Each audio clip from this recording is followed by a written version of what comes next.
good morning, and thank you so much for joining us for day two of the Jamaica Stock Exchange's Regional Investments and Capital Markets Conference. I'm Rochelle Moncrief. This morning's focus is on government priorities for capital market development. The session will be moderated by the CEO of NCB Capital Markets, Angus Young, and will feature the Minister of Finance and the Public Service, the Honorable Fable Williams. Stay with us. It's day two of the JSE conference, live on CBX. All the way from the United States to be here. Greg and his team have been here for many, many years through good times and bad. And I just want you to acknowledge them with a round of applause.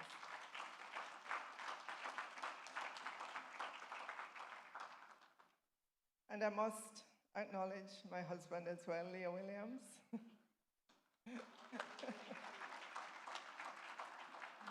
He's always thinking of ways to create new capital market products, always. So let me start by saying, well, acknowledging as well all the distinguished ladies and gentlemen who are here. 21 years in the life of anything is meaningful. That's how long the JSE has been hosting its Regional Investments and Capital Markets Conference. And the Jamaica Stock Exchange has not wavered from its mission to mobilize capital, encourage regional investment, and discuss key issues for the development of the capital markets in Jamaica and the wider Caribbean. I am sure that you will agree with me that this conference is a symbol of resilience. Only a fraction of events or businesses survive for over 2 decades. Reaching this point demonstrates that the Jamaica Stock Exchange Conference has institutional stability and the ability to adapt to shifting global conditions. This conference also has legacy, influence, and what I'm calling identity capital. Without a doubt, the JSE conference has an established platform to influence national policy, advocate for small to medium enterprises, and address global issues like climate risk through the lens of finance. At its core, the Jamaica Stock Exchange, the Regional Investments and Capital Markets Conference since 2006 serves to mobilize capital, encourage regional investments, and discuss key issues for the development of the capital markets in Jamaica and the wider Caribbean. And I believe Dr. Marlene Street Forrest, then General Manager and later Managing Director, who spearheaded the launch and guided its growth for 20 years before retiring last year, deserves our respect, and I'd like her to take a bow.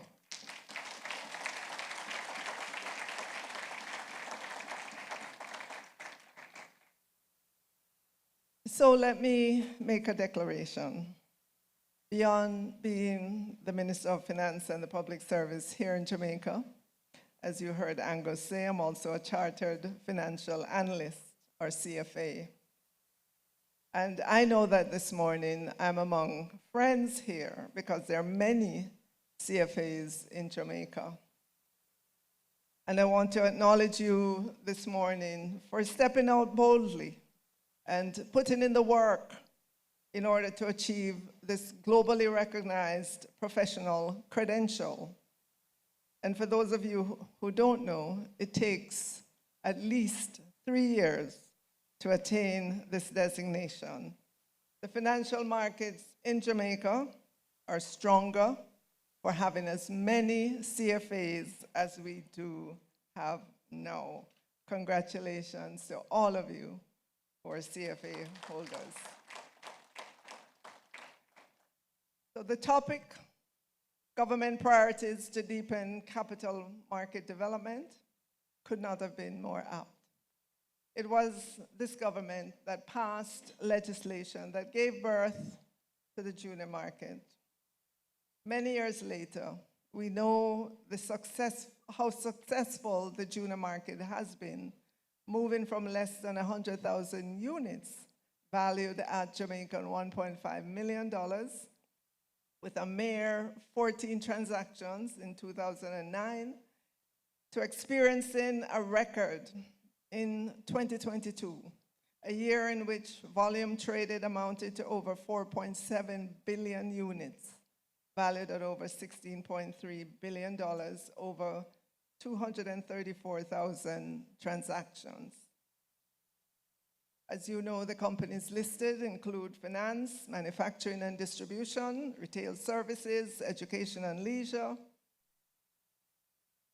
There are many indicators as to the success of the junior market. And for that, we should many times reflect on that accomplishment. We didn't stop there, though. In March of 2025, there was a successful capital raising of Trans Jamaica when the government of Jamaica sold its remaining 20% stake and raised over $12 billion from about 22,000 applications. The company was valued at 60 billion Jamaican then. Barely a year later, that same company is valued at approximately 70.5 billion Jamaican dollars. Our markets work. Yes. And I want to say, if you'll allow me, if you look at its financial highlights, that's Trans Jamaica, it is showing strong growth for the 9 months ending September 30, 2025. Trans Jamaica reported a 15% increase in revenues to US almost $70 million and a 28% increase in net profit. The company maintains a high dividend yield, recently reported at 6.24%. And in terms of recent development, the company managed the infrastructure recovery following Hurricane Melissa, and it is expanding the network by 50%. Of course, I can't stand here and give you investment advice. I can only repeat the facts about the company. But if you find the facts interesting and you make a decision, you did it all on your own. We didn't stop there. In July of 2025, only 9 months at the Ministry of Finance and the Public Service. This time around, I led the team from the ministry, and along with our investment advisor, Citi, I think I can call the name, the government of Jamaica raised US $400 million, or approximately Jamaican $65 billion, on the international market. And it did this by creating a special purpose vehicle called MOAIR, Montego Bay Airport Revenue Finance Limited. The deal was significantly oversubscribed. But the key point to note that is applicable for capital markets deepening is the risk mitigation. The notes are the sole obligation of the special purpose vehicle, MOAIR, with no direct recourse to the government of Jamaica. The structure includes a cash-funded reserve fund to withstand potential stress. I am highlighting that transaction, even though it was done on the international market, because within 3 months of doing that transaction, of raising US $400 million, what happened? Melissa hit. Airport airport securitization, Melissa, Category 5 hurricane. You have securities that's dependent on revenue flows from the Montego Bay Airport. And we know what happened in the aftermath of the storm. But did the investors flinch? Did they run away? Did they try to sell their bonds? No. We kept them abreast of what was going on in regards to passenger traffic. And I can tell you pretty soon they recognized that the impact on the airport was temporary. One of the important features was how the investment was structured. It was a special purpose vehicle that insulated from the general risks in the market. And then our international rating agency, Standard & Poor's Global Ratings, affirmed the rating after Hurricane Melissa, noting the project's resilience despite the expected short-term traffic declines. That, ladies and gentlemen, is the power of structuring of a transaction, and I'm sure Angus will agree with me. Further back in time, I also led the team, along with our advisor, NCB at the time, for a successful IPO of the then Wigton Wind Farm. At the time, it was a historic event in Jamaica. April to May period of 2019. The government sold 100% of its shares and raised 5.5 billion Jamaican dollars. About 31,000 Jamaicans subscribed. And it got listed on the main market in May 2019. I have to say, I don't think I've ever said it, but at the time, there were many in government that did not want to see that company IPO'd. There's a thing about government that you should not sell assets. But this finance minister is here to look across government to see how we can more efficiently utilize the assets of government. And if it is that the private sector can manage it better, manage it more efficiently, and create value for the people of Jamaica, we will take steps to do that. So that company gave Jamaicans then an opportunity to invest in the energy sector. And I'm happy to note that just recently, the company reported a net profit of $231 million in the June 2025 quarter, and that was a 24% increase year on year, supported by improved wind conditions and higher output. Since then, the company has changed its name to Wigton Energy Limited, and it is going on to greater things. So, ladies and gentlemen, there is a lot of room for government to deepen capital market development here in Jamaica and in the region. On the horizon, one of my favorites is the micro market. And I'm looking at Marlene. I'm looking at the new managing director of the Jamaica Stock Exchange, and I'm going to put it out there that I'm expecting the micro market to be up and running by the second quarter of 2026. Yes? Ladies and gentlemen, did you hear that? Second quarter of 2026. So the government aims to improve the pathway to equity financing for micro enterprises by working closely with the Jamaica Stock Exchange to create the architecture of a micro market, a distinct two-tier segment within the junior market framework, with the current junior market operating as Tier 1. This tiered structure allows the Jamaica Stock Exchange to extend equity market access to micro entities by leveraging the existing junior market infrastructure rather than creating a parallel or standalone market.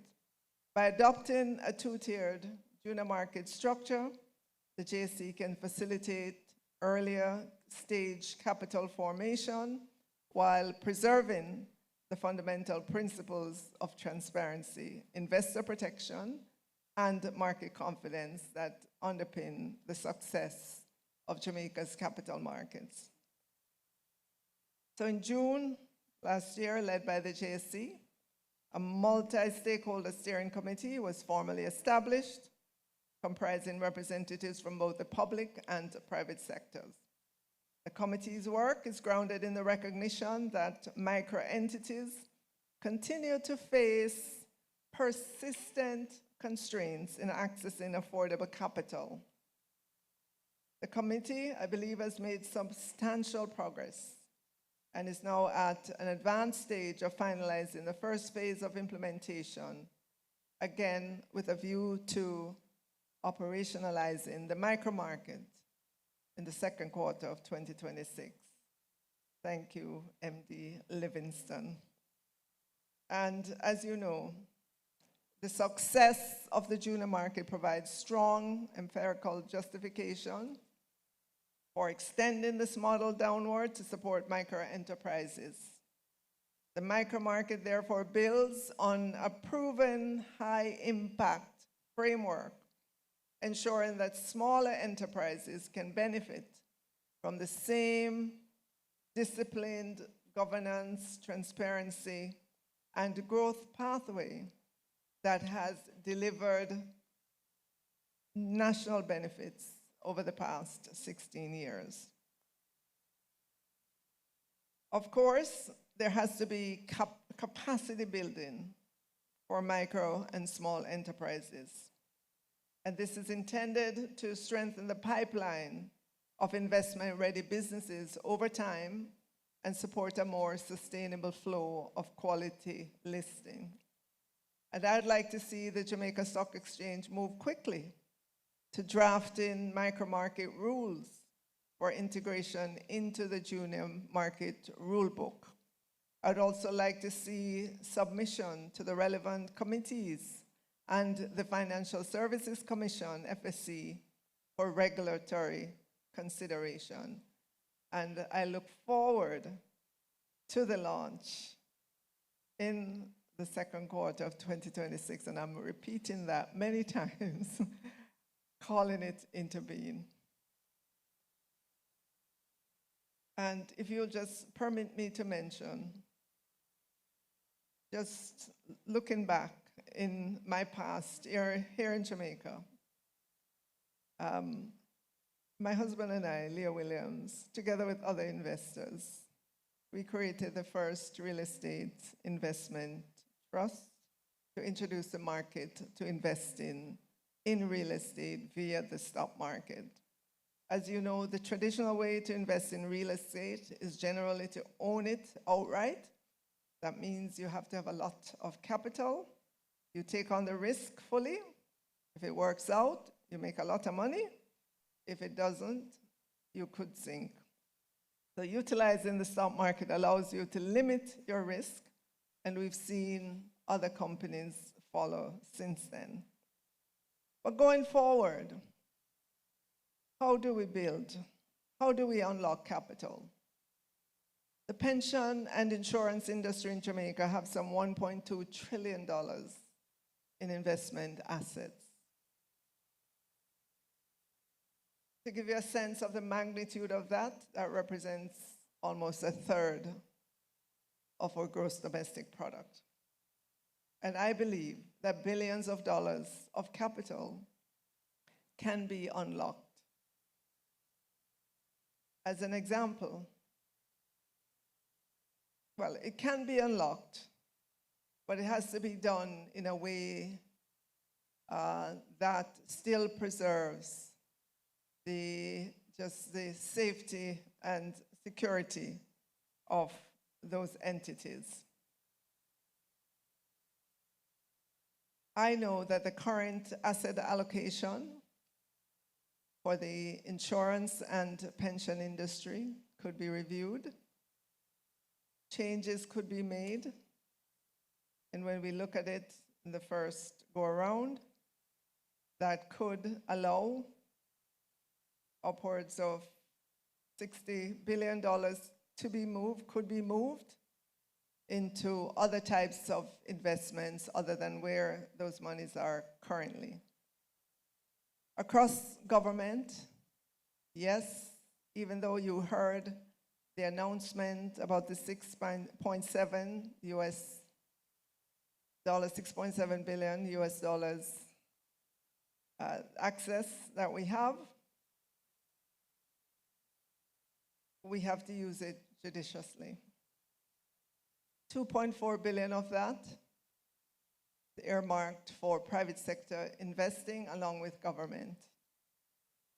My young people said to me, Minister, you have to crowd in the private sector. And I'm sure last night you heard the Prime Minister talk about that.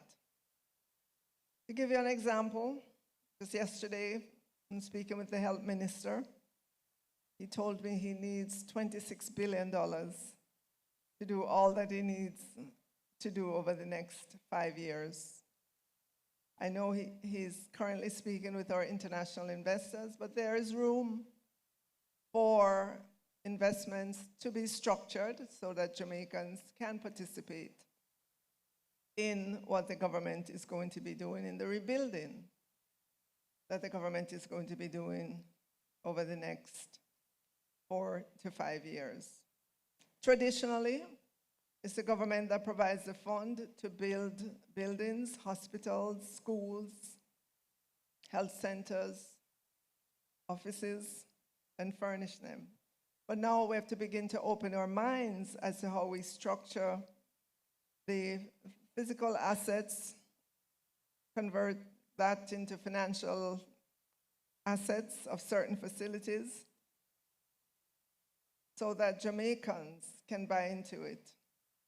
The government's role is not to own all the physical assets that exist. Its role is to manage, to provide the skilled professionals and help them to deliver the best service that they can. The CFAs in the room and others could structure the kinds of transactions to make them work for government and investor. Both sides would benefit. In the case of the health sector, government gets a hospital and the insurance or pension fund gets an investable long-term asset. So we are going to crowd in the private sector. Here's another area for tertiary institutions that are contemplating student housing. And I understand from one of our institutions that every year, more than 2,000 students apply for housing.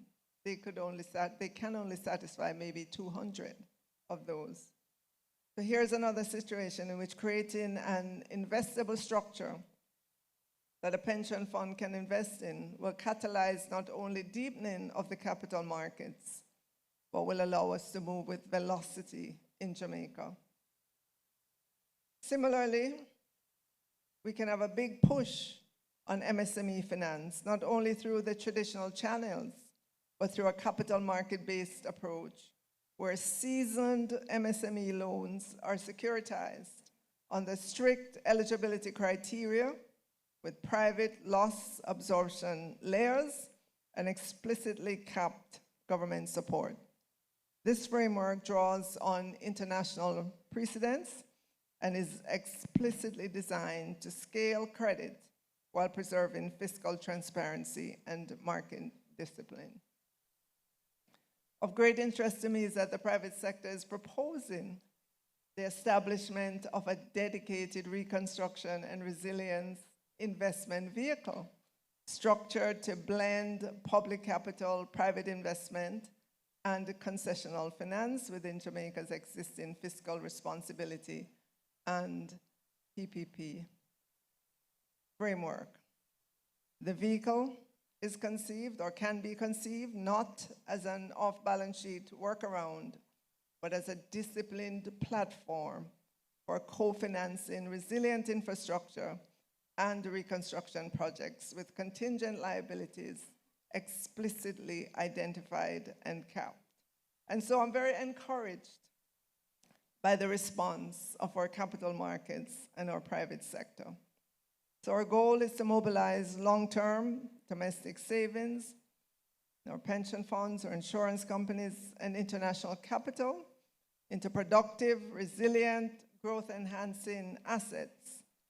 We know that government has to create the legal, regulatory, and auxiliary systems in order to do the things, in order to ensure that we have bankable projects, that prudential risk are there, that we have the market plumbing, which is the custody, the valuation standards, disclosure, governance, licensing, supervisory capacity. We know that we can create a capital formation pathway, private funds plus public market plus securitization. And we know that we can have credible investor protection in terms of fit and proper, related party rules, transparency, beneficial ownership, enforcement. We can introduce an explicit qualifying long-term assets category. We can ensure that rather than have a blanket loosening,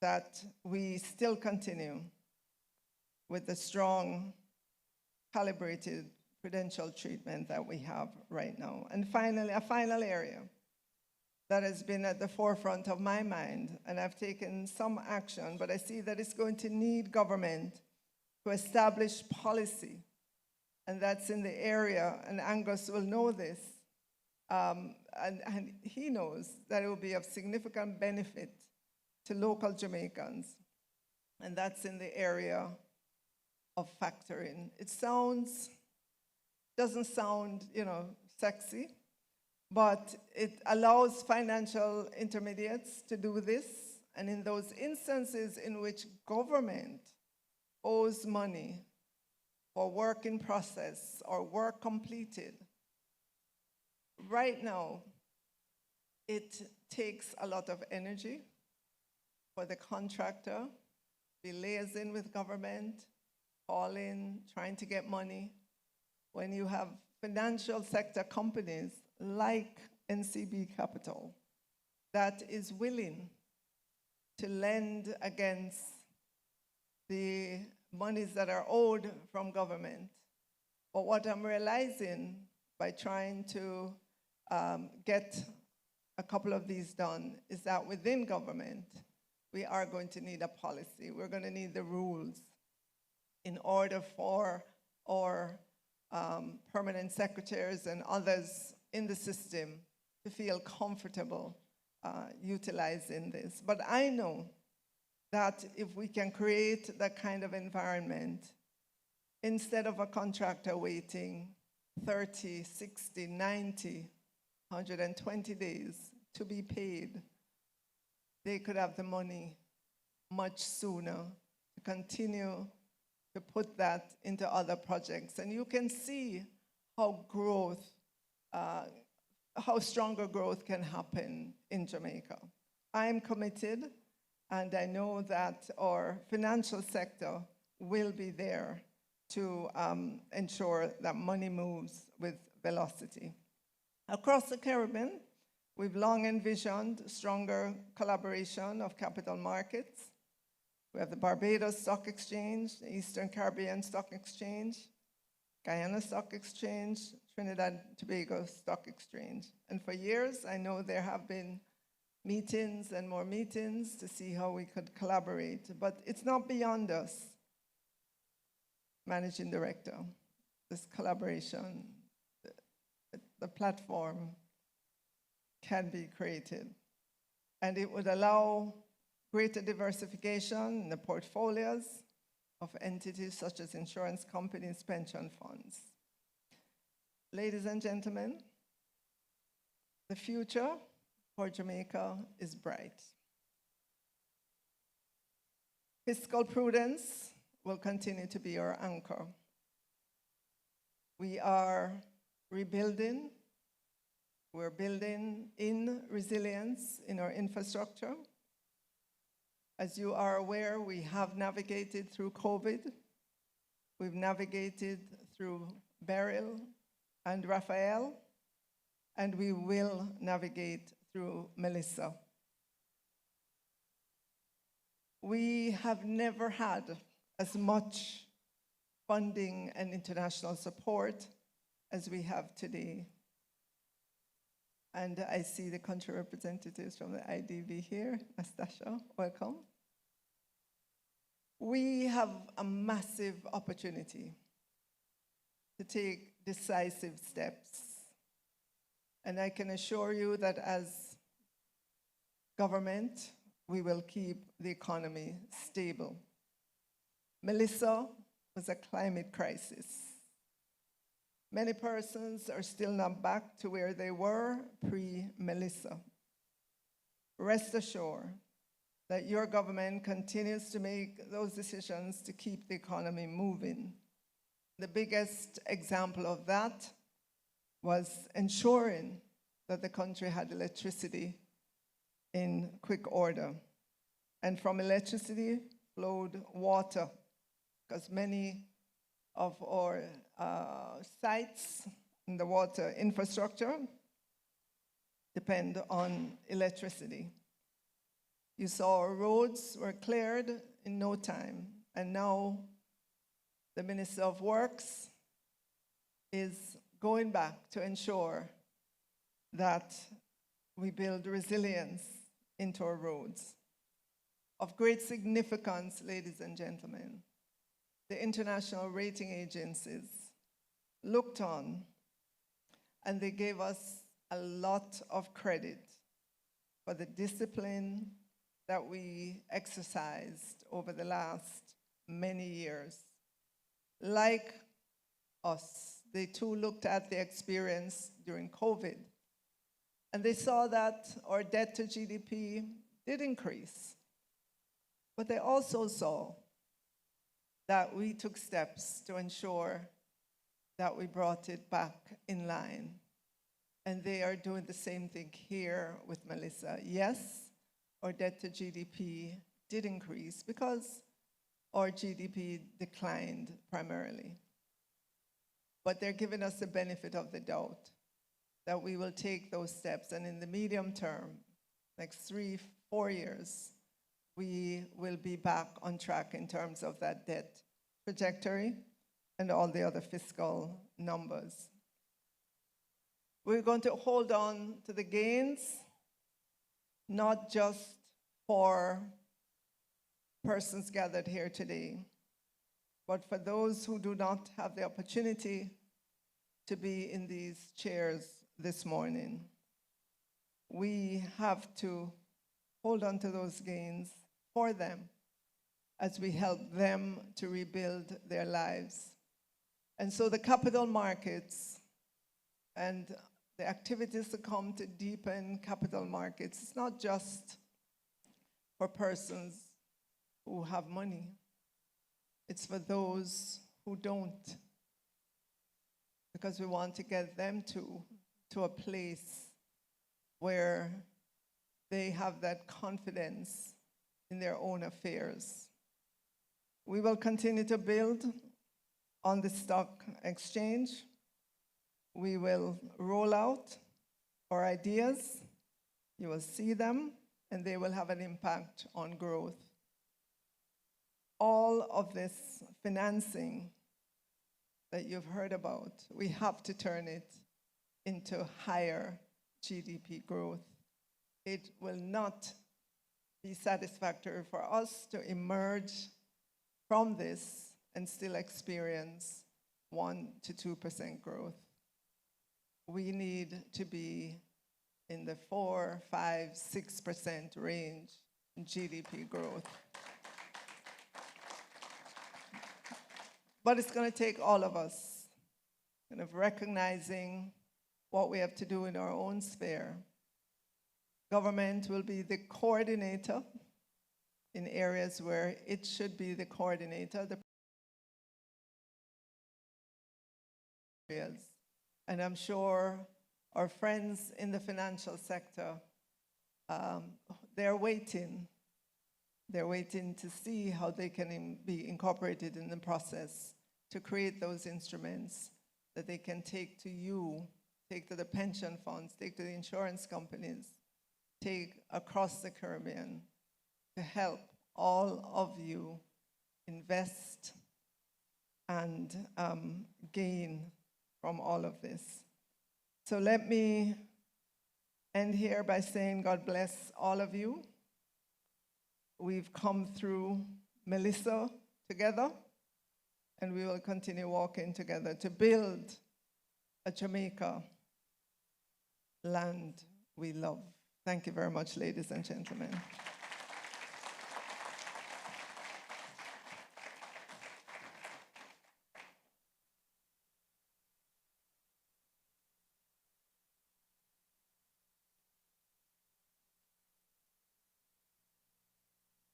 Thank you very much, Minister, for an engaging presentation. So the Minister has some other obligations, so her time with us here this morning would be very limited. Minister, before we open up the panel to questions from the crowd, I stand before you here today on the 21st of January 2026 to make two promises on behalf of NZB Capital Markets. We commit to the government of Jamaica that we will make ourselves available pro bono, our legal and policy framework surrounding the factoring of receivables product, make that available to the government as you build out the framework to facilitate this type of financing. So that's one promise. The second promise we will make is that we'll make factoring sexy, right?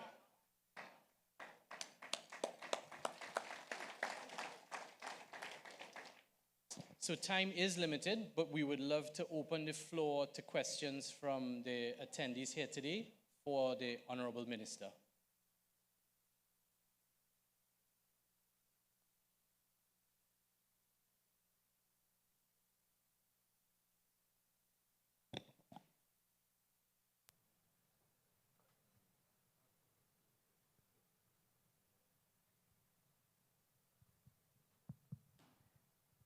Hi, Minister.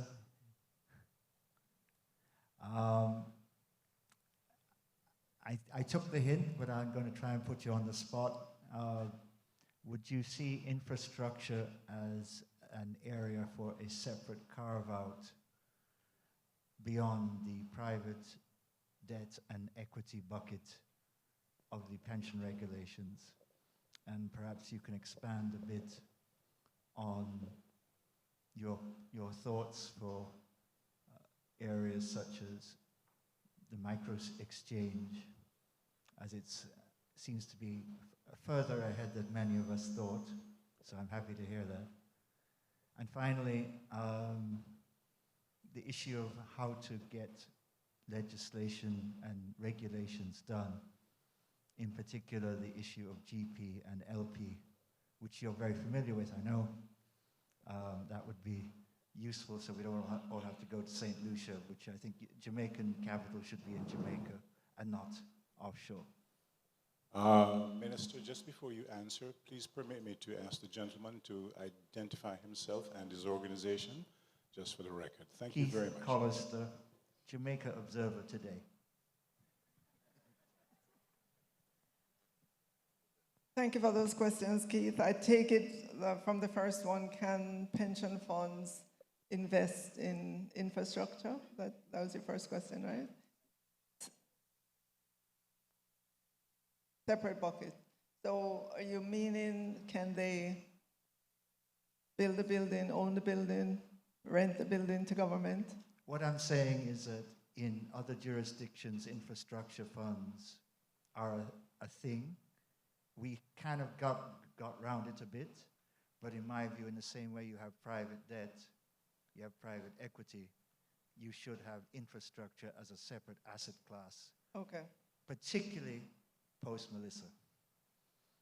Yeah. And I want to give you my commitment to begin that process, to look at infrastructure as a separate asset class. Yes.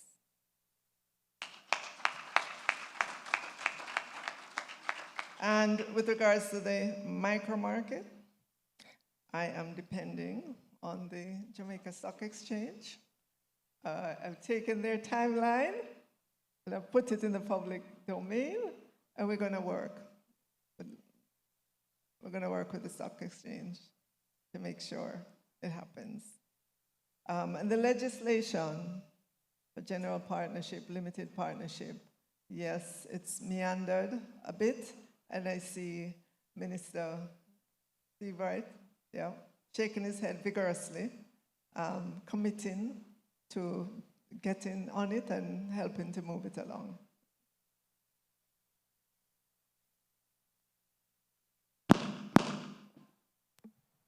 Any other questions? Yes. Sure. Hi, good morning, Minister. Hi, good morning. Kalila Enriquez Reynolds, Money Media. I'm also interested in hearing more about the progress towards the micro exchange. You said the second quarter of this year. Is that calendar year or fiscal year? Calendar year. Oh, so we're on track. You originally said April, so we're on track for April to June. For the second quarter of the calendar year. Excellent. Yes. And what I really want to know, though, is what progress has been made towards determining the criteria for the micro exchange. For example, one of the concerns was that the regulations that exist for the junior market would be too stringent for the micro market. So what concessions have been arrived at for that so far? Mr. Morris, you want to help me out there?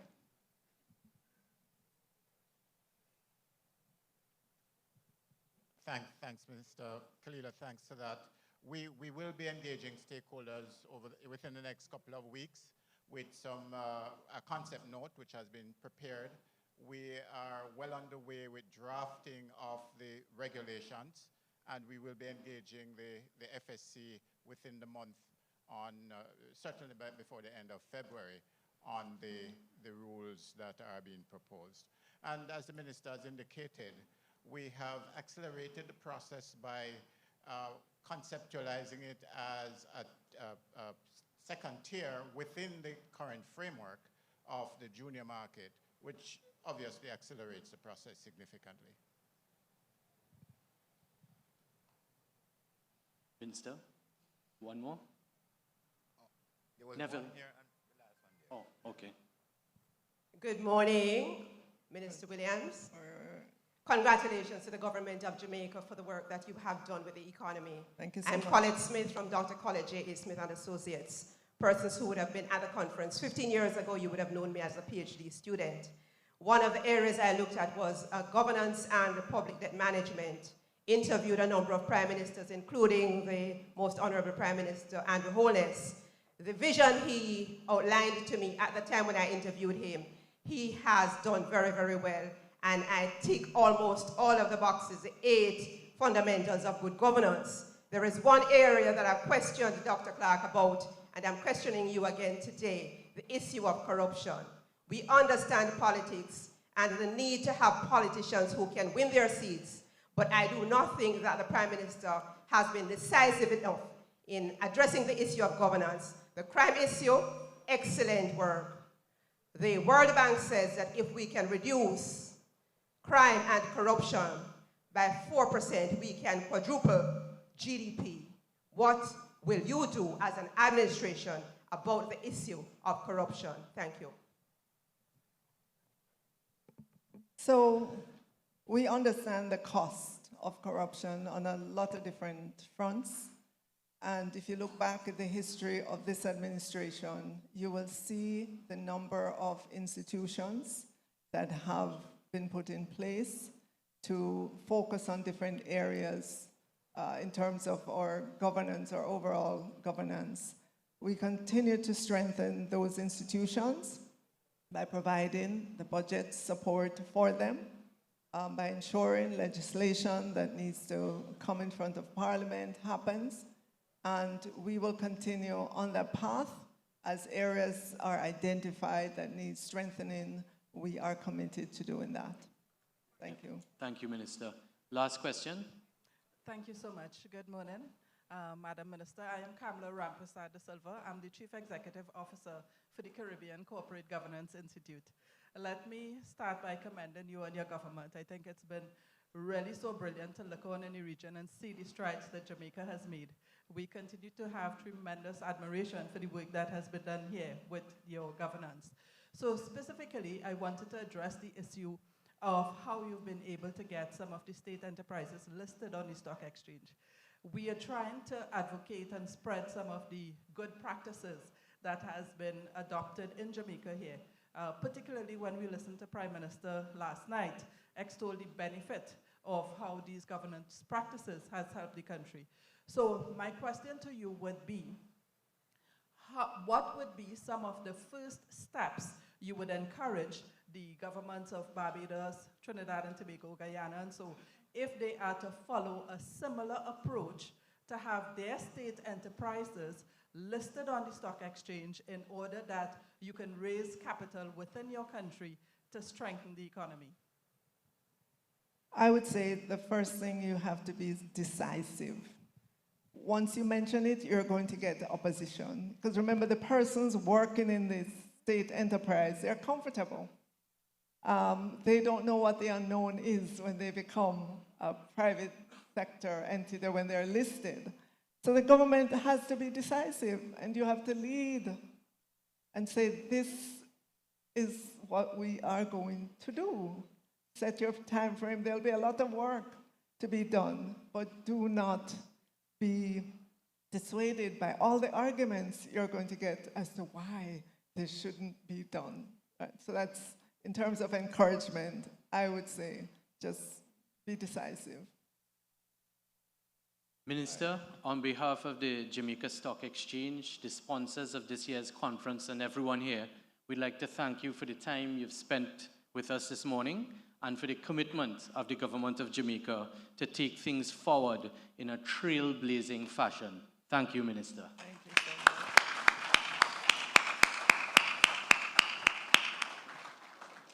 much. Okay, so thank you again, Minister Favour Williams, and thank you, Angus Young. Clear priorities, strong direction, and a reminder that confidence begins with clarity. So now we're moving into segment number 2, and I was asked to give those of you, anyone here trying to find the password for to get on the internet? I have that information, and I'm going to ask someone if they could just bring that card that's sitting on that table for me with some information on it, so I can give that, or you can get on the internet. Okay, now session 2, innovative financial products driving emerging market growth. Innovation is the bridge between capital and opportunity. Our moderator for this session is a manager. Thank you.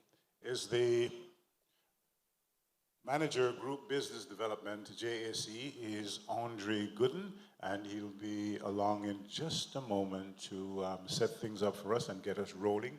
But here's the information that for those of you seeking to get on the internet would like to know.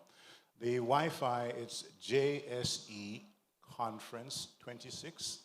That's JSE Conference 26. And the password is JSE_2026. Repeating that very quickly, JSE Conference 2026, password JSE_2026. And now it's over to Andre Gooden.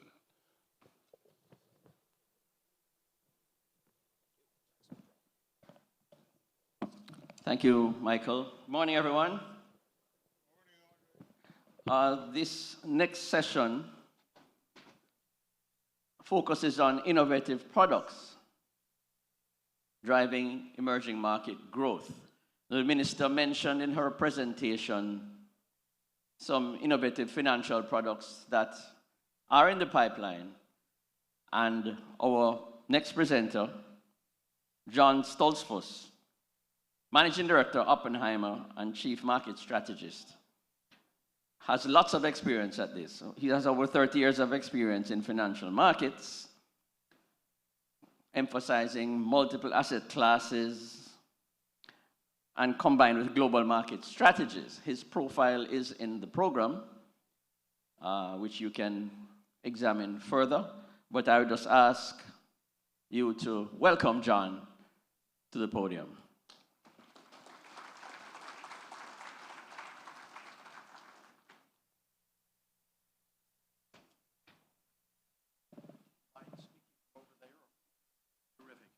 All righty. Great to be here, and I want to thank the government high-level officials, your Prime Minister, your Minister of Finance for terrific talks, and also to the other luminaries in the financial industry who have spoken, and the members of the JSE who have addressed this audience. It's always great to be here in Jamaica. I want you to know I've been in this industry for 43 years. I don't know that in excess of 30 years, perhaps they're trying to make me look younger, but I'm closer to 100 than I am to 40. You do the math. But what it does offer our clients, both institutional as well as private investors, we believe, is context. I've been through every boom, bust, and recovery cycle since 1983. That's a lot of stuff. My first major crisis to work through, I was managing pension and profit-sharing money for small corporations in Manhattan, as well as for high net worth investors and small business owners also of very small corporations. And I'll never forget the crash of 1987. And it was an important moment for me. Among the private investors who I was representing, was investing their money for them, was my aunt, who had turned 80 in August of that year. And I'll never forget some of the people who called me up, and the clients. Most of them, of course, because they were all much older. At that time, I was just a kid practically. And they called to see how I was doing. They weren't particularly worried because we were well diversified across asset classes, and we owned quality. And also, they had lived through World War II. Some of them had even lived through the Depression and knew that bad times are part of the cycles of life, and they're reflected in the markets as well. But when my aunt called me, and my aunt had been the person who in my private life, taught me a lot about the markets long before I ever got into the financial markets.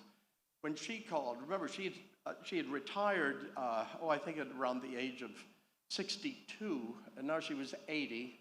She had a portfolio that was primarily stocks, because she believed in stocks more than she believed in bonds, okay? And when she called me, she wasn't saying, Johnny, what are we going to do? This is a disaster. The S&P 500 and the Dow Jones Industrial Average are down 22%. I'll never forget it. Her words were, Johnny, what should we be buying today? So that gives you an idea where I come from. I must say I've been recognized as a bull in the market by the press since 2009. And January 24th, as I recall, that was the date. I've worked for, by the way, most of the other well-recognizable names on Wall Street on a global basis. I'm not going to mention them because many of them are competitors, and we like competition, but why mention your competitors? But I was working with one of these major banks, and they sent me out on January 24th of 2009 to Des Moines, Iowa, to speak to about 200 high net worth investors and their advisors. On the stage with me were local economists, economists from local universities, local government areas. Everybody was long-faced and very worried. And the market had declined at one point about 48% in 2008 after Lehman Brothers had gone down. And then I think by the end of the year, there'd been a rally of some sort. So I think the market was still down about 38. And it was in the process of that first quarter losing 27%. in that first quarter before it would reach a bottom on March 9th of that year, before it began to rally. So stocks were falling like pouring rain. And Barack Obama was being inaugurated in Washington on that day. And Republicans were worried, oh my gosh, he's a Democrat and he's a younger senator and he didn't attend some meetings. What's going to happen to the markets? And here I come up to the podium and I'm the round-faced smiling boy, and I think that things look pretty good. We've got a change of administration, and that's not a political comment, but I have to be politically agnostic so I offend Democrats and Republicans, okay? Because the market is comprised of Democrats, Republicans, socialists, communists, harsh right-wingers, harsh left-wingers. It's all kinds of people because they know they can make money in the market, okay? From a historical perspective, past performance, no guarantee of future results. And anyway, so, I thought that a change of administration was a good thing. A brilliant man. And then I also thought that Ben Bernanke and Hank Paulson, who had been the treasurer of the outgoing Bush administration, had put in a great system of liquidity that I believed would recover the U.S. markets by the fall of that year. I was a little bit conservative because the economy recovered by June of that year. And when I said this, they thought, oh my gosh, this guy's got to be crazy. So luckily there was a reporter there, and they were videotaping it, by the way, too. And the reporter said to me, well, if you're so positive about the economy recovering, when do you think stocks will come back? Remember, they're coming down like pouring rain at that time. It would eventually drop as low as, the S&P would drop as low as 666. Of course, had the press go all over, the devil was in the markets or whatever. They closed that day, by the way, around 676. And since have risen just about 10 times over that, over the last, since 2009. Anyway, so I thought in my head, I said, my gosh, the press can be so rude, to put you on the spot, 200 people. But I thought about it for about 14 seconds, and I said, if equities are a discount mechanism and they're looking forward to price the future, I said, I think stocks could rally as early as the end of the first quarter of this year, which would have been by March 31st.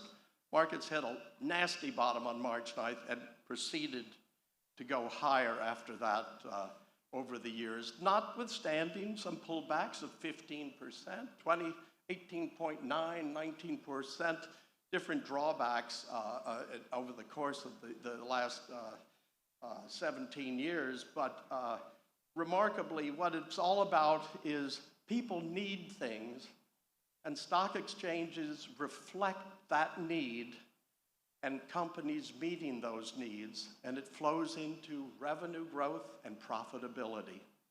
Ultimately, the only thing, in my viewpoint, that the equity markets care about is growth of revenues and growth of profits. Now, it's not cynical, it's just as The Godfather said long ago in that movie, The Godfather, it's business.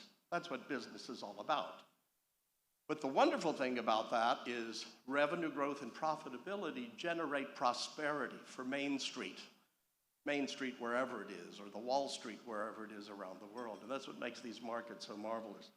But I've maintained a bullish position every year since that 2009 point. And sometimes people think I'm nuts, but we've been fortunate in that our calls have been remarkably good. I was wrong in 2022. The market came down to, S&P 500 was down about 20% that year. We had a bear market. But by the fourth quarter of that year, people realized that none of the things that were predicted by the bears had actually occurred. We didn't have a recession in earnings. We didn't have market unemployment. And so the markets rallied in 23, 24, and 25. So I'm very grateful that our calls were worked out. And of course, I'm nervous now because so many of the bears have capitulated in the process of this huge rallying process that they're all on my side of the boat. But that said, I can tell you this, that I do believe that the fundamentals remain remarkably good. In the US and in different countries around the world, including this one, the fundamentals that have to do with proper regulation and support of the capital markets is well intact. It's also the recognition that entrepreneurism is very much alive. And we have extraordinary innovation in terms of technology that I think is an important thing to consider.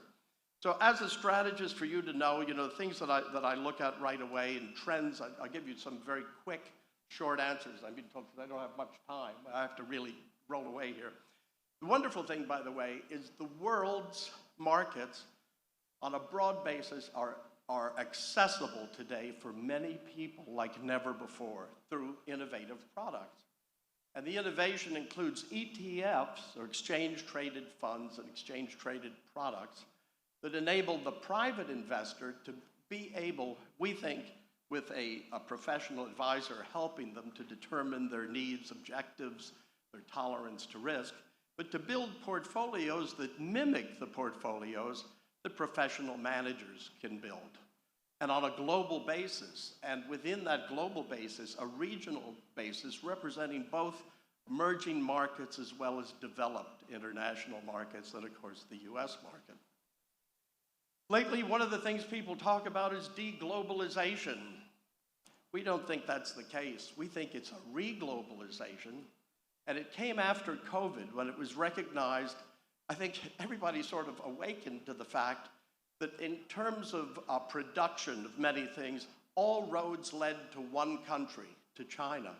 And so when this was, everything got thrown out of whack by COVID, the world was really turned into an additional tailspin when many businesses and communities were shuttered around the world.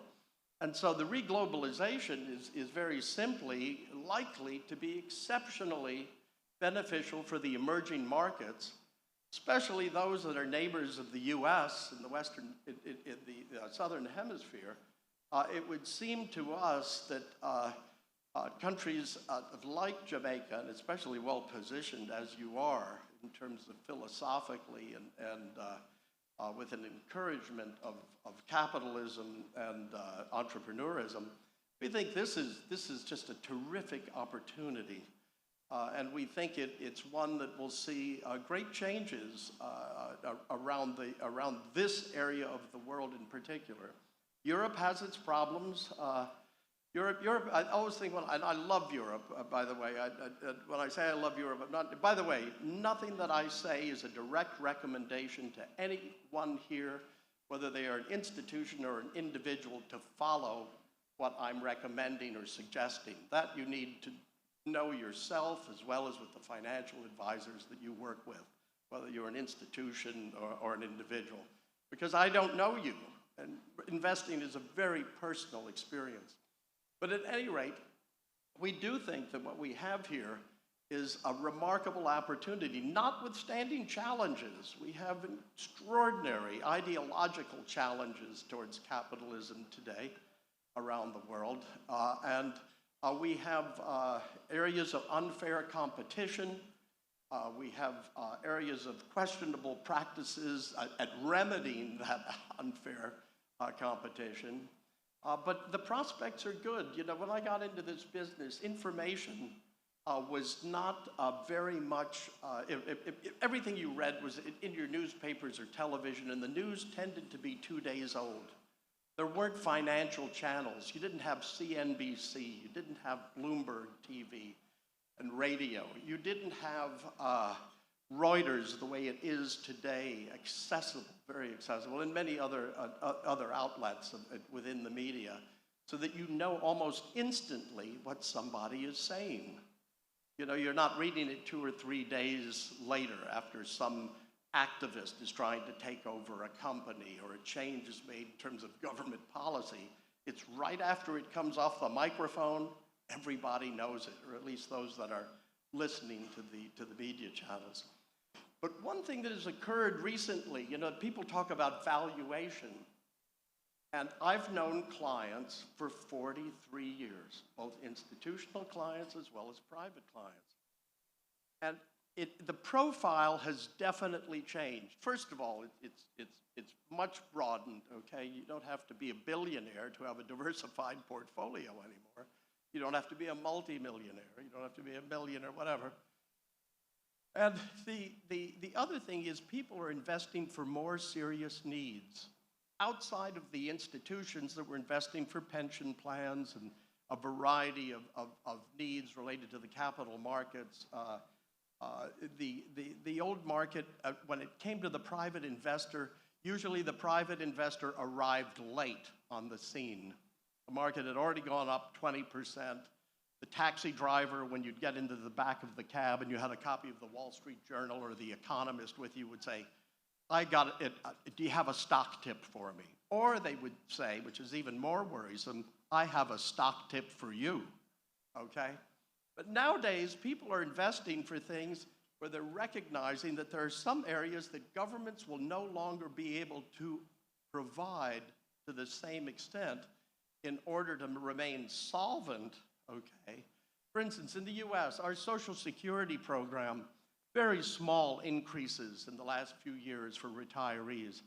It's very clear that Social Security will not be eliminated by US politicians. Both sides of the aisle know they'd never get elected again if they eliminated Social Security. But it is recognized that it will no longer be, and has no longer for quite a few years, been a substantial portion of the income provided in retirement for individuals. So people are planning ahead, and retirees in retirement, older people like myself, are acting more like my aunt and still owning in their diversified portfolios a combination of equities and fixed income. And looking for diversification within regions of the world, countries of the world, market capitalizations, large, small, mid-capitalization companies, in terms of style, growth versus value, and sector investing, considering the difference between cyclical companies, those whose profitability is most tied to the economy, rather than those that are defensive companies that are simply those, well, like in the old days we used to say of consumer staples, Coke, smokes, and soaps. The stuff most people don't give up even in a depression, you know. So it's not necessarily a brave new world, but it's an extension of a world via technology. Related to AI, I'd like to say this. In our viewpoint, and from the meetings that we have with institutions and conferences, including those recently at Bloomberg, we see AI as a tool. We don't see it replacing humanity. Inevitably, it will change the workplace, just as the self-operated elevator changed jobs for elevator operators. If you go back in history, back to the 1890s, the early, probably into the 1920s, I don't remember when, I wasn't born yet then, I don't know when the automatic elevator came in where the passenger put the floor in. The situation is one where jobs changed and people went to different jobs. They got trained for different jobs. They found interesting things that they could make money with. And we've seen that with the internet. So with that, I've shown I've got 5 minutes. I'm going to have to open it up to questions. I hope this has been useful for you. We are on the LinkedIn. You can find me, John Stolfus. And if you'd like to link in with us, please just mention that you saw me at this conference so that I know who you are. Thank you, John. A very comprehensive impression of the alternatives out there. Couple of questions from me. The minister spoke a while ago about the triggering of the cat bonds. Could you explain to our audience what are cat bonds, how it actually works? What are? Cat bonds. Oh, yeah. Well, when you get to cat bonds are against cataclysmic events, okay? And they are a way in which an institution can invest in for the institution that's many institutional investors they're hoping to buy a bond where they'll make a profit off of the bond because things will be good. Those who are insuring against damage in a cataclysmic situation, they are looking to get paid an amount without delay in terms of the bond's returns in the event of a cataclysmic event. Right, thank you very much. The other one, green finance. Green finance, big issue, big new world of universe of investment opportunities there.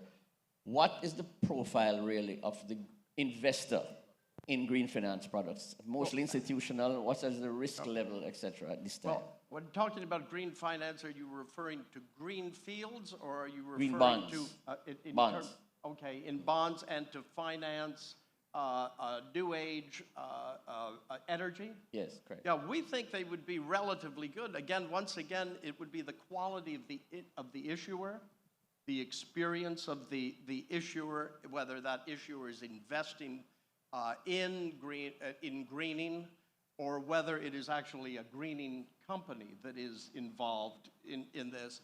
Once again, you need to look for the quality of it and the ability of that firm to deal and navigate with challenging waters. In terms of, by the way, in terms of looking at alternative energy, we think that fossil fuel will likely be much greater a component of the world of energy for longer, only because it will take some time for alternative energy to be able to deliver what it needs to deliver to replace fossil fuel. You know, I don't expect in my lifetime that fossil fuel will be eliminated as a means, but every year gradually, alternative energy becomes a greater part in terms of how we will be able to power our prosperity. All right, thank you very much. Any questions from the audience for John on the topic of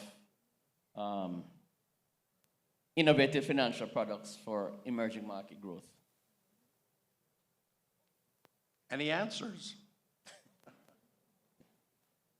There being none at this time, we have one. Hi, Camille. There's a mic behind you. Just in response to what you just said about it being some time before fossil fuel is replaced. So in the meantime, as the fossil fuels global warming, and countries such as Jamaica continue to face these exponential threats, I mean, we've had a hurricane, huge hurricane, 2 years in a row. Does the capital market feel any responsibility to try to assist countries such as Jamaica, which are at the forefront of global warming and having to deal with it? I most certainly feel that many of the companies in the fossil fuel industry are looking to diversify into greener energy processes. I think that AI will enable scientists to develop cleaner methodologies related to fossil fuel, and the effects of what we've seen in terms of climate change over the last 30, 40 years, which has been increasingly pronounced, has affected all countries. You know, it affects the southern United States, it affects Europe, it affects Africa, South America, as well as Jamaica. You know, and even in New York, we had, what was that storm we had, Sandy. It was a disaster. People lost their lives. There was destruction that was extraordinary that occurred there. And I think the process of it is, it just takes some time. And the biggest challenge to alternative energy is how do you store the energy that you don't need that you receive from the alternatives? And when I think of that, I think of the turbines that generate, that capture the wind and turn it into energy. The problem is, a lot of times they'll have too much energy, and where do they put it? How do they store it? But again, I think that with AI, I think we're liable to enable researchers to find quicker methodologies to building better batteries. The other problem, by the way, in the process of this transition is you need industrial forces of manufacturing and mining related to what's involved in creating these turbines or batteries that creates pollution on its own. It's not an easy answer. This is one of those times, I think, that humanity realizes that what we do genuinely has an effect on future generations. We have to learn how to manage it. Thank you very much. Thank you, Camille, for that question. Thank you. Sorry, apologies for not identifying myself. Camille Facey-Facilo. Thank you for the response. Thank you. One more question. There's one to your left, Richard. Over here. Yes, sir.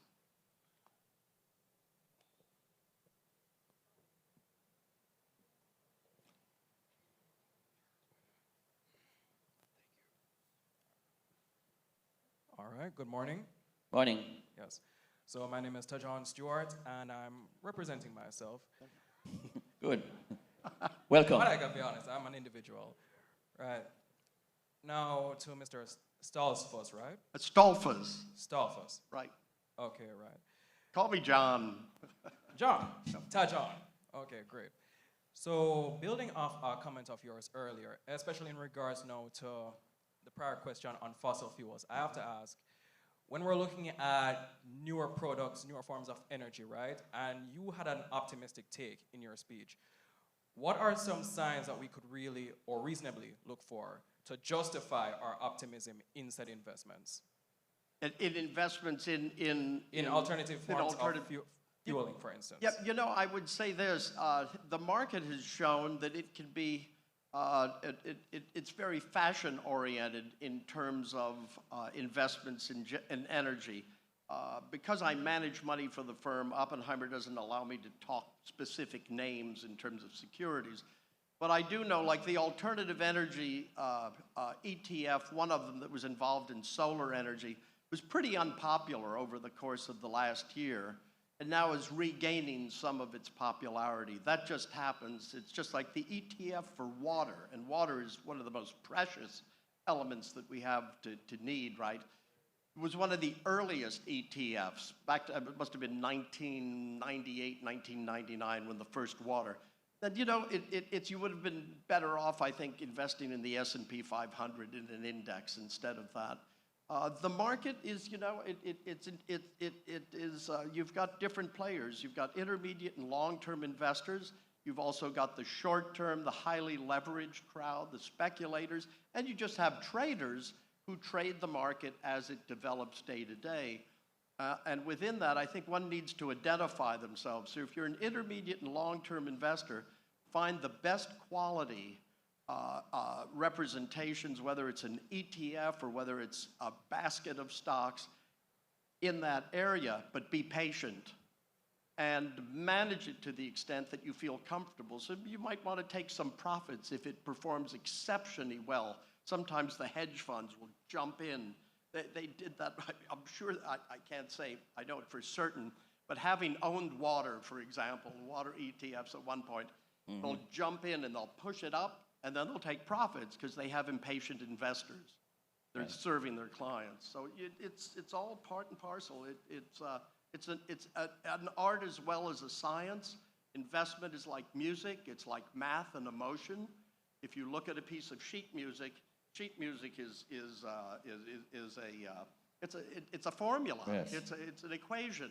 What brings it to life is the interpretation. And that's what we have to live with in the markets as strategists, as investors, and economists. Right. So there's actually the answer really, in summary, is high demand for that type of security and high demand by the investors as well for issuers in those types of securities. And so both sides, yes. You need to evaluate the individual security. Indeed. And ideally with an advisor who's experienced in that particular area. Yeah. All right. Final Thank question you. Great now. question, Thank you very much. by the way. Go ahead. Identify yourself quickly, please. Hi, good morning. Stuart South from Sagicor Investments. Yes, sir. I think we all can agree that products and services should be matched to demographics, right? Certainly in the Caribbean, we've seen, and in the world, we've seen a shift to aging populations. In Jamaica, our local context says that we're below the replacement ratio. How do you see the investment landscape changing to meet that new demographic that we're going to see in the future? And you can speak in terms of type of products or even asset allocations. I think that's a terrific question. I'd say one thing you've got to consider with demographics is usually the younger generation will be attracted to and understand that which their generation is changing. And sometimes they'll miss what exists today. That's why the old timers, it's good for context. We provide both young and old are very important, and the middle is important too in considering investments. But I would say the major change that we've seen is that in many of the larger economies in the world, I think your question alludes to, is the populations are shrinking. And we can't help that, but in some emerging markets, it is as well as several changes. If you're an agrarian economy, you need a lot of kids to help out on the farm. And I'm the great-grandson of a Mennonite farmer, okay, so I understand that stuff. But then once you have other jobs, you move to the suburbs or the city, life becomes more expensive. You don't need as many family members to work on the farm. The population grows smaller. Also, affordability has been problematic, and it is a great thematic that has been embraced by what we say both sides of the aisle in the U.S. right now, and it's being addressed. And I think part of that, and it's we need to be sure that we offer better jobs, better opportunity, and we think that AI just may be it. We could have a renaissance intellectually, industrially, scientifically, like we've never had before, as the ability of AI to serve as a tool, not to replace humanity, but to serve as a tool for humanity to go through all the data. And one of these conferences that I attended, they had a breakout session, and it was people in our industry, okay, but it had a lot of people from other industries. And I was fortunate enough to sit at a table with a scientist from a pharmaceutical company. And she said how she loved AI because it helped her go through voluminous, challenging research where she had to go through so much data. It accelerated the time that she could evaluate data to come to conclusions that could develop better drugs. Then she also said, and sometimes I think it's better than me. And I said, shh, don't say that. I also think with technology, you've always got a question. It has no empathy, it has no sympathy, it has no human capability of love. That's a big challenge, and that's why we have to manage technology, and it's why you need productive regulation. You know, you don't need regulation that captures technology and doesn't make it profitable or doesn't help it grow. But there's a balance here, and I think the world, through a very harsh method of living through what we've learned in terms of climate, for example, and also affordability, I think it's time we all put on our thinking hats, and you know, it's not kumbaya, but it's like we better deal with each other. Thank you, John. In a productive manner. John will be here all day, today and tomorrow. So, Stuart, you can take him up on some more of those questions. Anybody else who has any further questions for John? If I could, one last thing. Last year when I was here, my target for the S&P 500 was 7,100 by the end of 2025. It came in a little bit short of that, but we were 96.4% we captured of that return. So almost 7,100. We're still waiting for it. What's our target for this year? 8,100. From my lips to God's ears. Good luck with that. Ladies and gentlemen, John Stolfus, Managing Director, Chief Investment Strategist, Oppenheimer Asset Management. Thank you very much. Thank you so much, John Stolfus. And now we know why they call him the bull in the marketplace. Thank you, John. Okay, so and thank you, Andre. Really interesting, insightful, and practical session, and I would say forward-looking. Okay, so session 3 is where we are now, and that's the Central Bank's Forum. Policy execution, delivering monetary policy and financial stability in a changing world. Now, if innovation sets the pace, stability sets the foundation. This session examines how central banks protect confidence in uncertain times. And of course, inquiring minds like yourselves want to know. So here we go. Please welcome the moderator for this session, Dr. Indiana Minto Coy.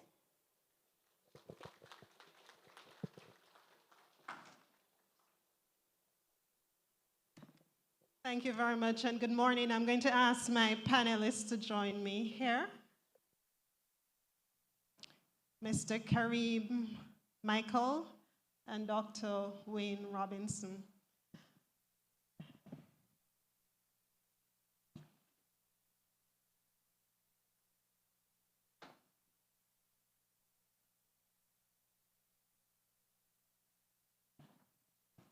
If we could be helped with some mics as well for the panelists.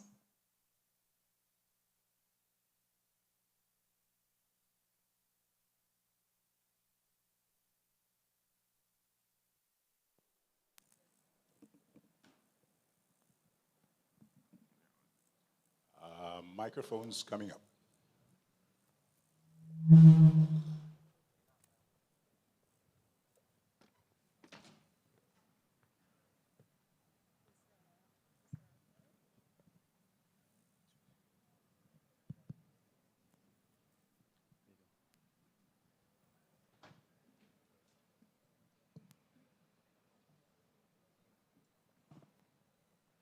I'll begin with the introductions, so as not, thank you. Thank you, Neville. Good morning again, everyone. So it is my pleasure to moderate this session's, this morning's panel discussion. Central banks today, their role has evolved significantly from mainly focusing on setting interest rates. Today, central banks operate in a context of rapid changes, excessive interconnectedness, and a lot of complexities. So today we have two gentlemen who are here to guide us through in terms of understanding how central banks are evolving and their activities within this increasingly complex space. We have with us this morning Mr. Kareem Michael, who is the governor of the Central Bank of Belize, a role that he's occupied since 2021.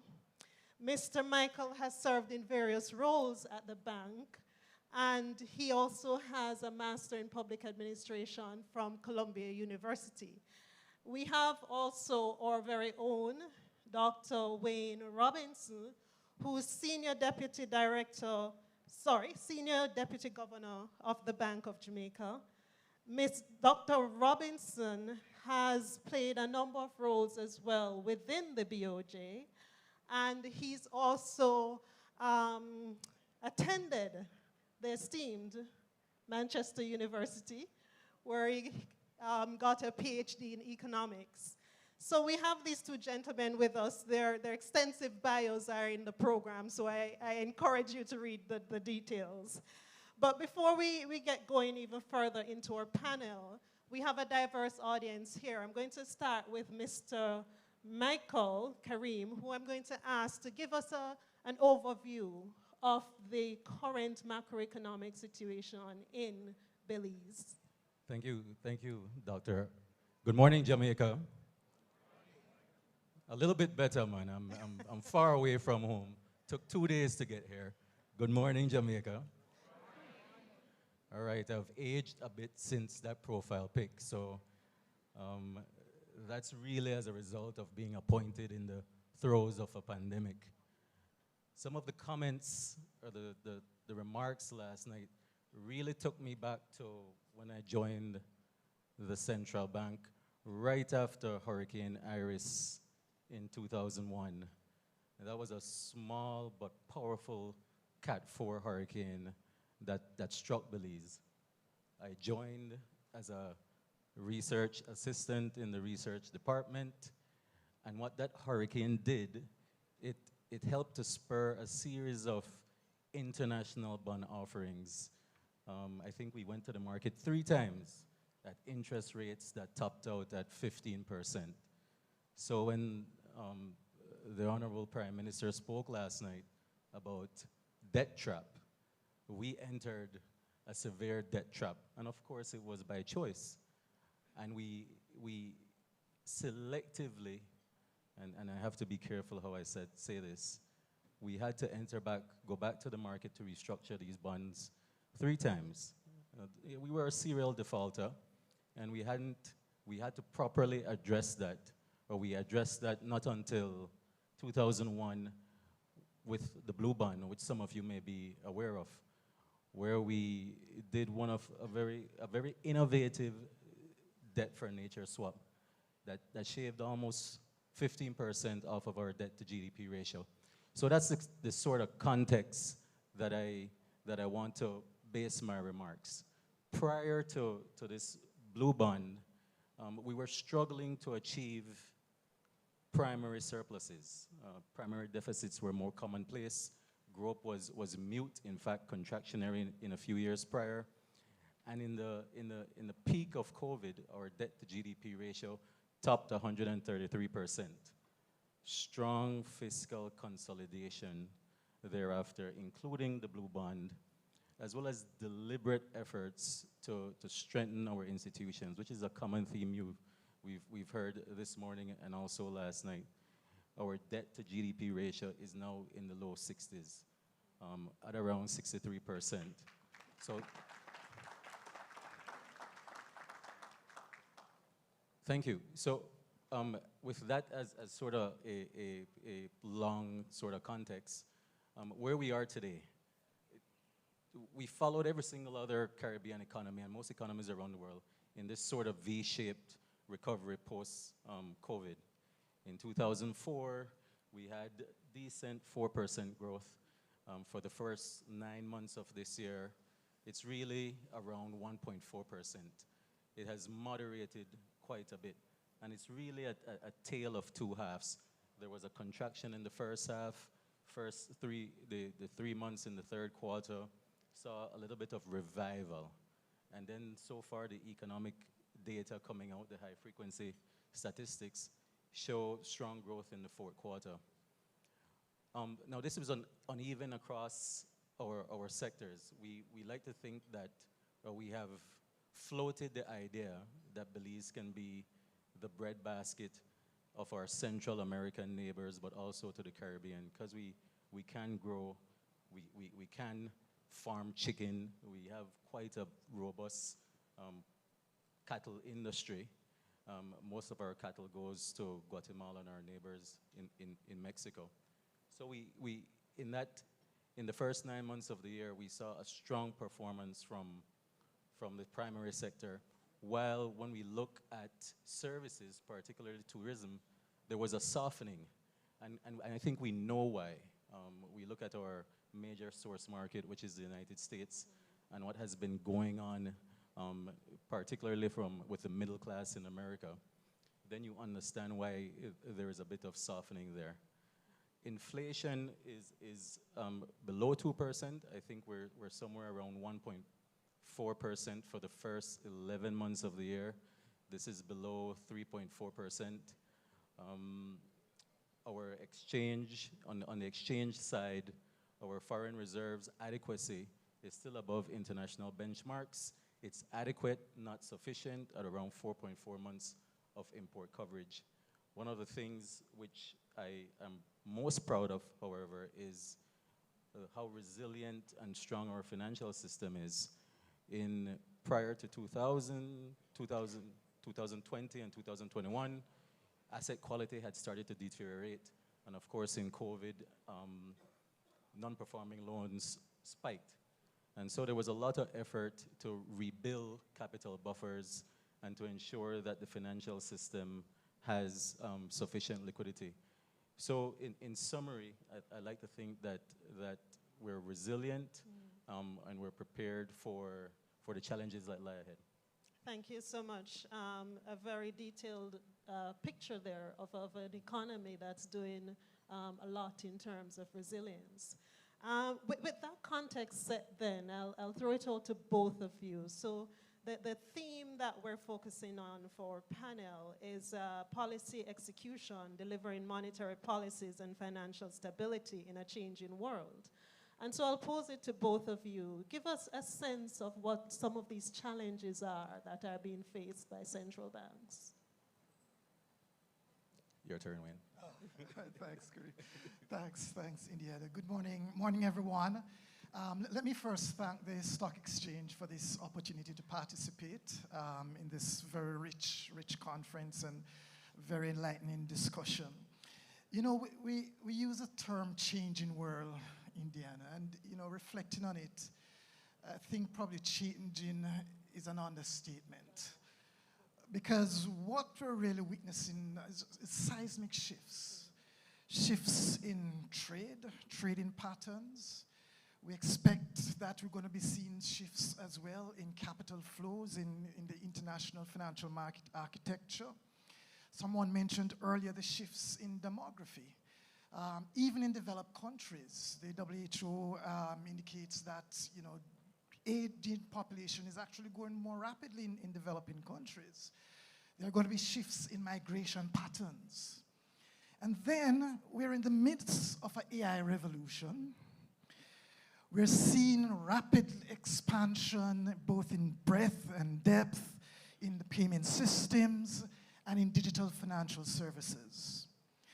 Then, on top of all of that, particularly for small countries like Jamaica and Belize and the Caribbean, we are experiencing recurring and multiple overlapping shocks from varied sources. It's not like 10 years ago and we'd have one shock this year and then we'd wait another 2-3 years. It's just a series of repeated shocks. So that's the complex environment that we operate in. And reflecting on it, I think it poses about possibly 4 challenges for central banks. First of all, and you know, as a central bank, we're always forward-looking. And this challenge is not unique to central banks, by the way. And so, in the past, one could always speak confidently about our central projections. Our statisticians and econometricians like to boast, well, I am 95% confident in my projection. Now, I don't know how many of them, including me, can boast of that now. Because really, the crystal ball is just murky. So we have to move beyond these ideas of that there's a central tendency and that we really know the future. And instead, we have to be thinking about range of possibilities, possible outcomes. And then associated with those range of possibilities, what are the possible probabilities associated with that?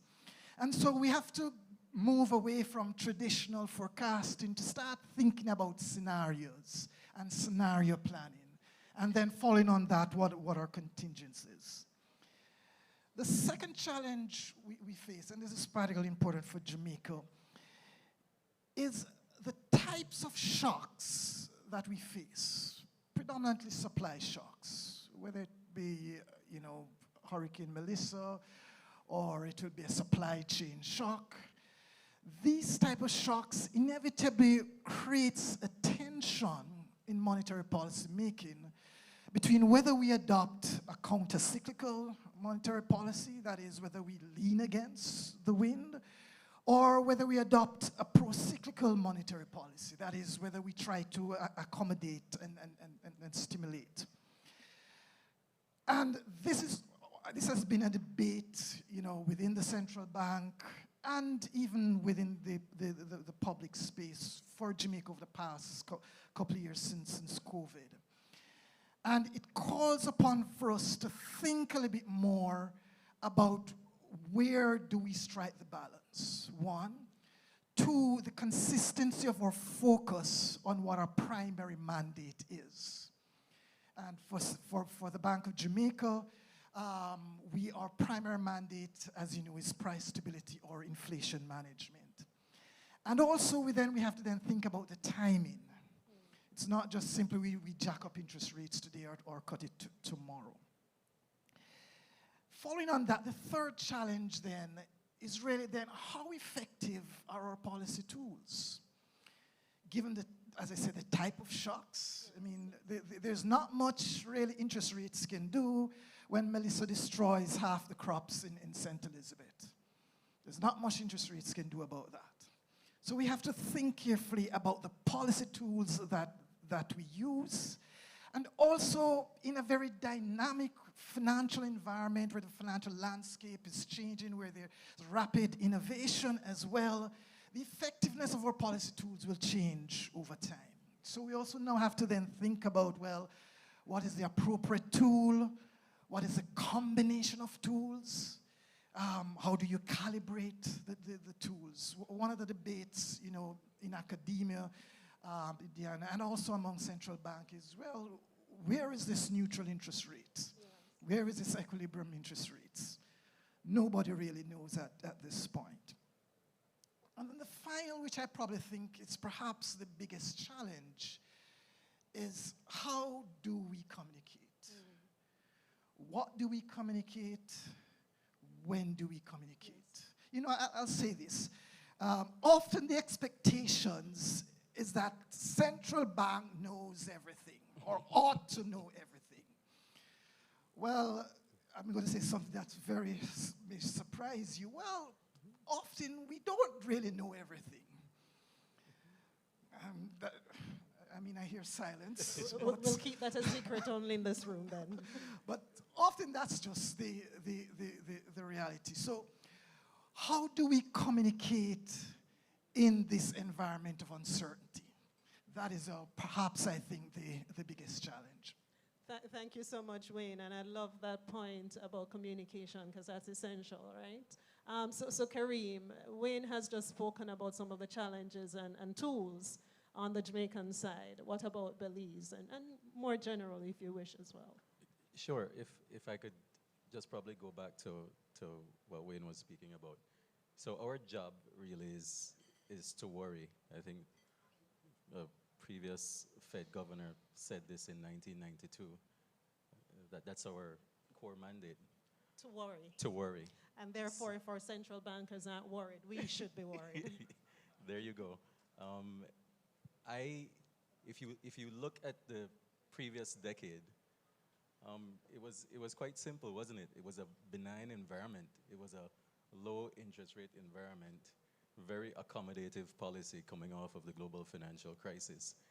And the biggest concern there from those who inflation target was really and truly not whether you overshoot, but whether there's a real chance of undershooting inflation. On top of that, in Belize's case, our central concern was the de-risking phenomenon. I mean, very specific things because we anchor our exchange rate. You know, these things which are clearly visible, you can address. Now tell me how I could address volatility. I still can't figure that out. I stayed up watching all the news around Davos, and I'm sure some of you are watching what will come out of Davos Summit. But it's really an unpredictable environment. And with this unpredictability, what does that do for the models that we have built?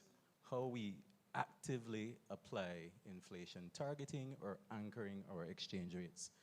These are built on years of macroeconomic theory.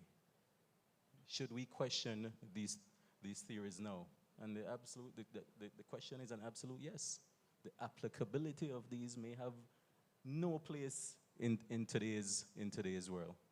Things have shifted, to Wayne's point, and there's a bit of permanency with that. It's a new world, and so we must design our tools accordingly. So from our perspective, I think what we need to do is hunker down a bit. Hunker down and do a thorough assessment. Are we ready? Are we fit for what's to come? I know Livy and those who are specialized in this field, are we fit for purpose?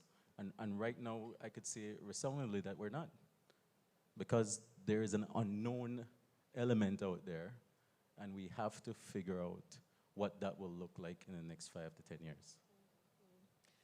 Thank you so much. A question I want to pose to both of you. So we've heard a lot, even in the panel just now, about AI and the role of AI.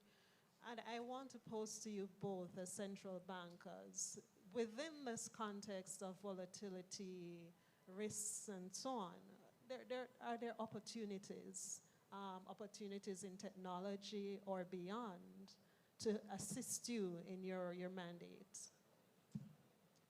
Absolutely, and you've heard a couple of our speakers talk about it already. I think John was up here before, and he spoke about where some of those opportunities lie.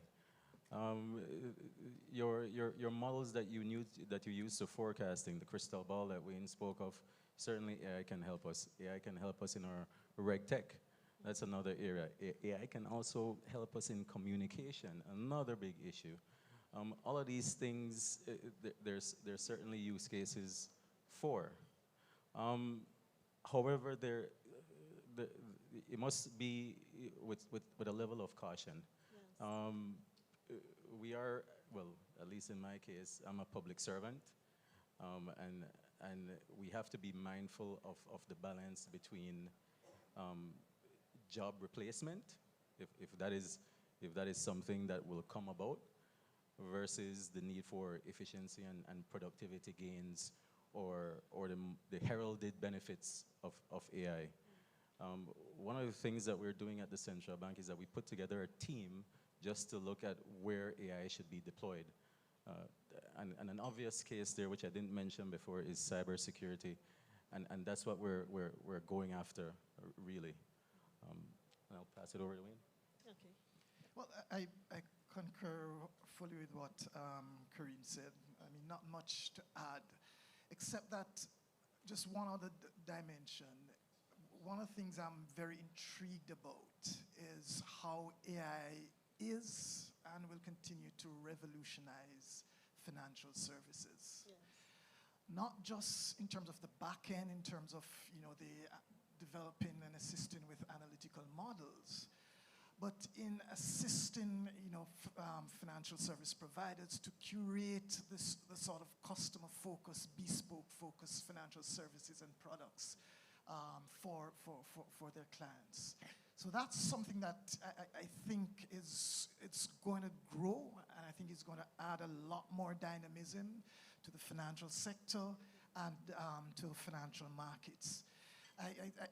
There's no doubt that the productivity gains from this, I mean, I think it's yet to be properly quantified or scoped. There are, of course, short-term concerns about how it affects the labor market, but that's just the nature of development. In economics, we call it creative destruction, really. That's how progress happens over time. So I think there are enormous potential. And it's very important for small countries like Jamaica and other Caribbean countries whose real value really comes from its human capital. Apart from a few countries in the region, we don't have a surfeit of natural, of mineral resources. So we really have to drive our human capital development. And here is it again, we have another tool that can allow us, I think, if we can properly leverage it, to actually leapfrog, to actually use it to provide the sort of services and innovation, not just to be consumers of the product, but to use it to provide the exports of financial services globally. Yes, completely agree with you there, Wayne. Excellent insight. I want to open up to the audience if there are questions that we can entertain from the floor. While persons prepare themselves, I'll ask another question, just a follow-up. So, you know, in navigating your mandates, how do you manage that space between managing inflation and employment on one hand, while preventing financial system vulnerabilities on the other? Yeah. So in Belize's case, it's simpler. We're a fixed exchange rate, and so we essentially outsource monetary policy, inflation targeting to the anchor currency, which is the US dollar.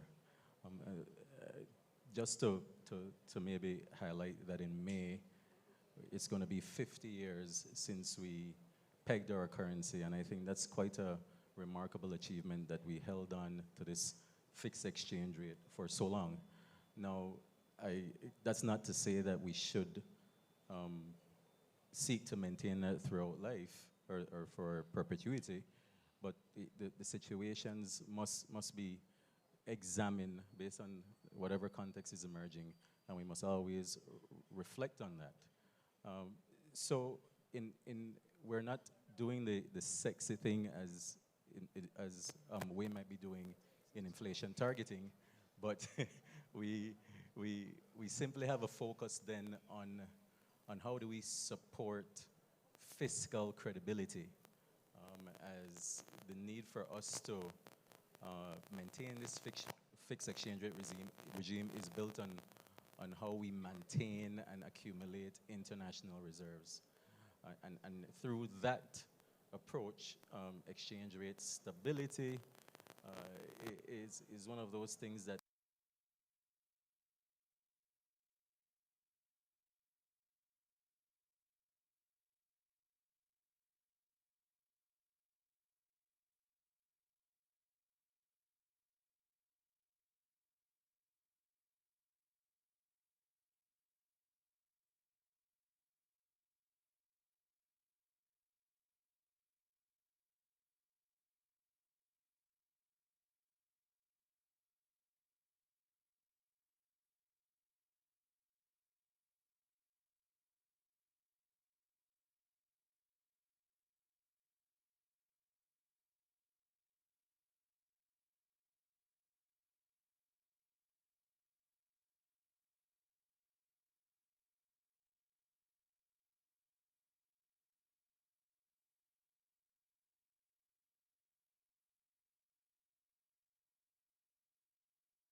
that, you know, whenever there are any vulnerabilities or any weaknesses in the financial system, that actually constrains the degree of freedom that monetary policy has.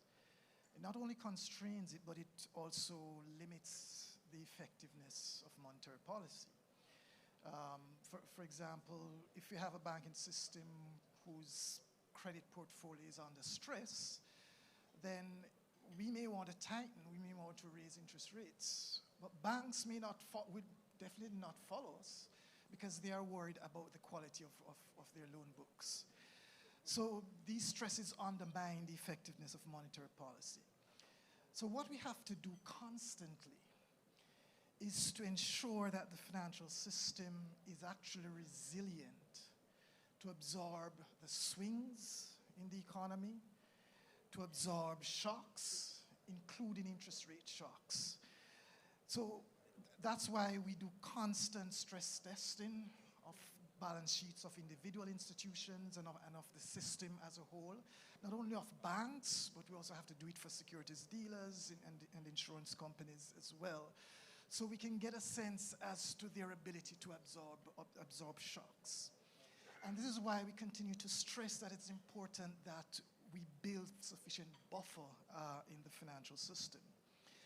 The good thing for Jamaica, though, is that we really have not had a significant challenge in this area.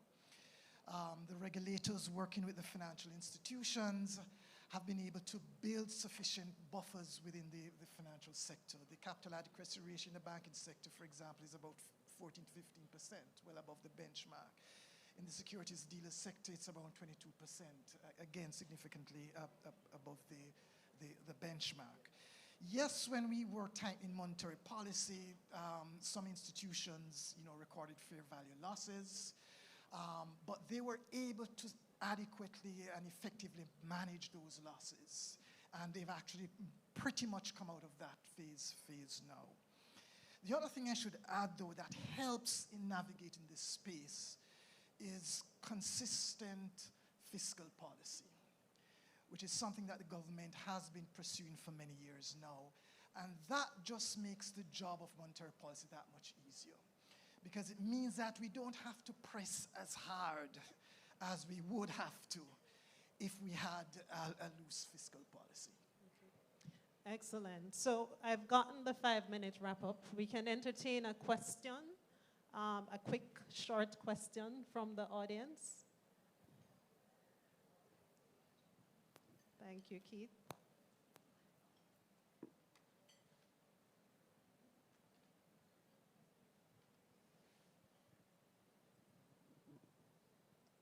One for each of you. Governor, the Belize capital market is quite underdeveloped.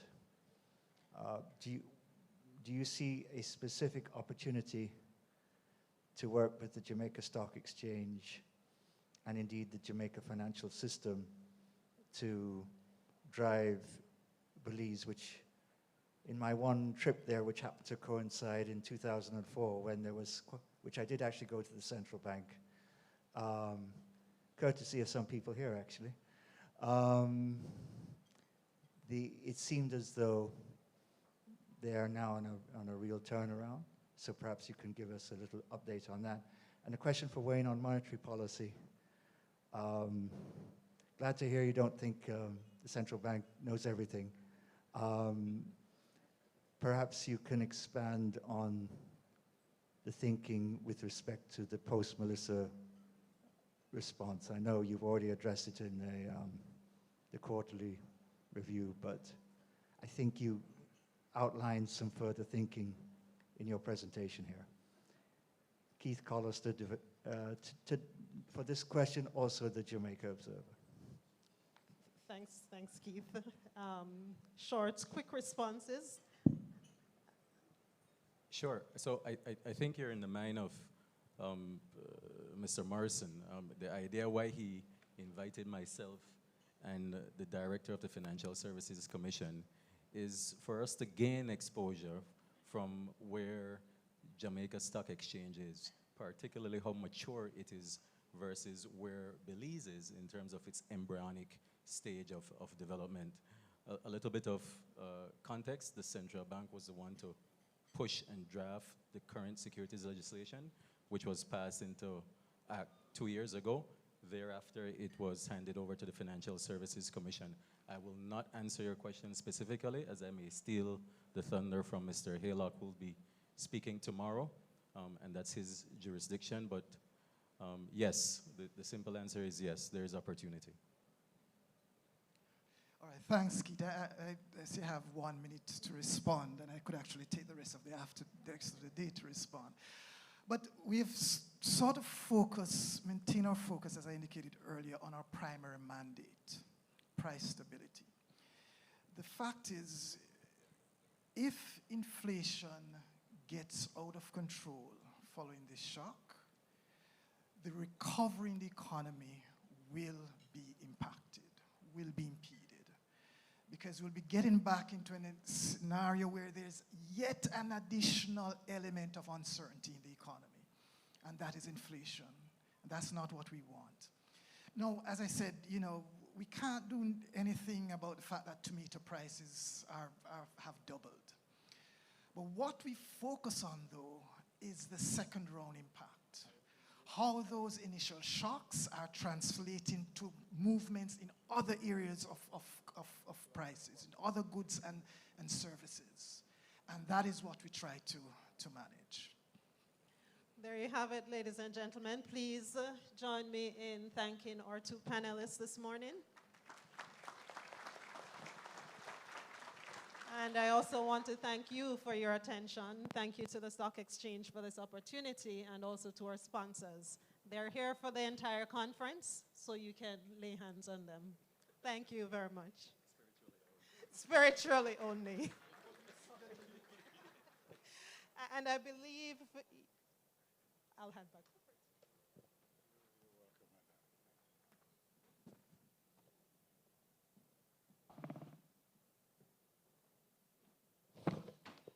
Thank you very much, Dr. Indiana Minto Coy, and of course, thank you to Kareem Michael, Governor of the Central Bank of Belize, and to Dr. Wayne Robinson, Senior Deputy Governor, Bank of Jamaica.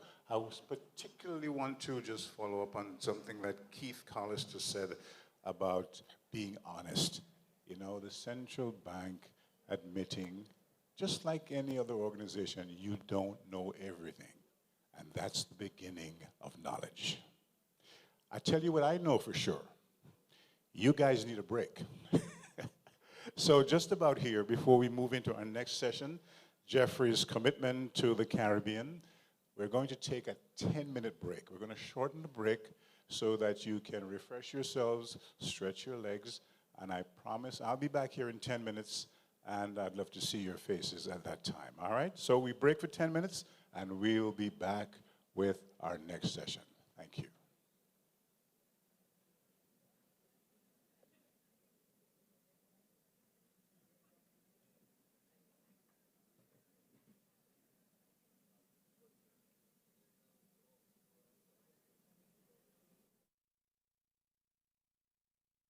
Mind knowing that your hard-earned money is protected by the JDIC. That's right, the JDIC through the Deposit Insurance Scheme guarantees up to $1.2 million of your deposits in commercial banks, merchant banks, and building societies. This means your deposits, such as your savings and checking accounts, are covered. Rest easy, knowing that your deposits are secure. Your deposits always protected. For more information, follow us on Facebook, Instagram, and Twitter at JDICJAM, or visit our website at www.jdic.org. JDIC, protecting deposits for you.